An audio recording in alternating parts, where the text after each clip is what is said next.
nga gindulot niya ining halad para sa mga patay, agud mahilway sila sa ila mga sala.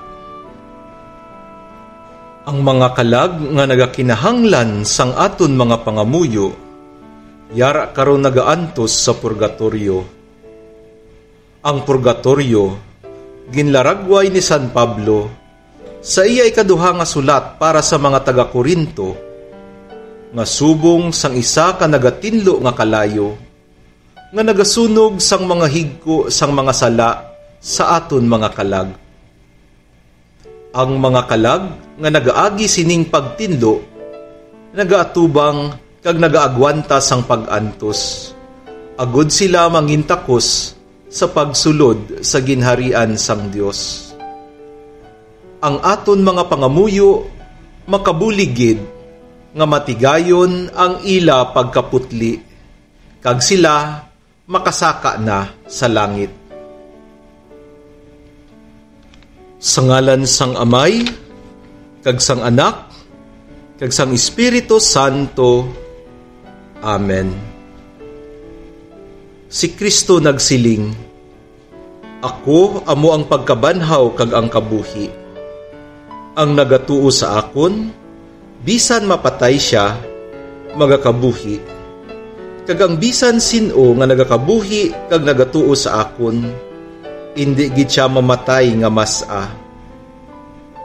Puno sang pagsalig sa sining mga pulong ni Hesukristo, kilalahon naton ang aton mga sala kag magpangayo kita sang kapatawaran.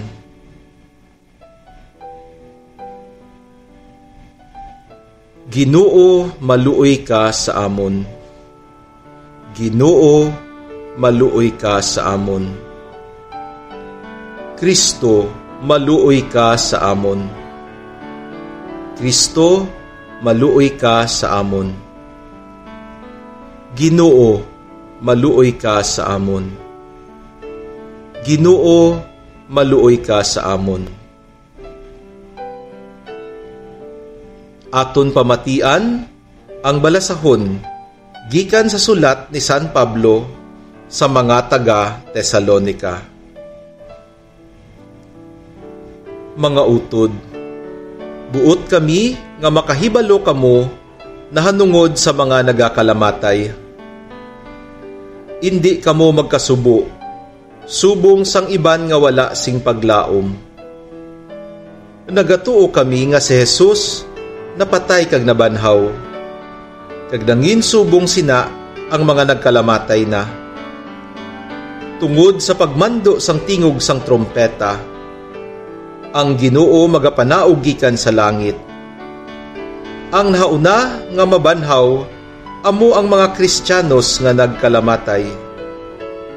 Nyan, kita nga mga buhi nga nabilin, magaupod sa ila, nga magsaka sa panganod sa pagsugata sa Ginoo didto sa kahawaan. Sa sini nga paagi, magakabuhi kita sa gihapon sa Ginoo. Gani, maglinipayay kamo sa sining mga pulong. Ang pulong sang Dios. Salamat sa Dios. Hatagi sila Ginoo sang pahuway mo nga dayon.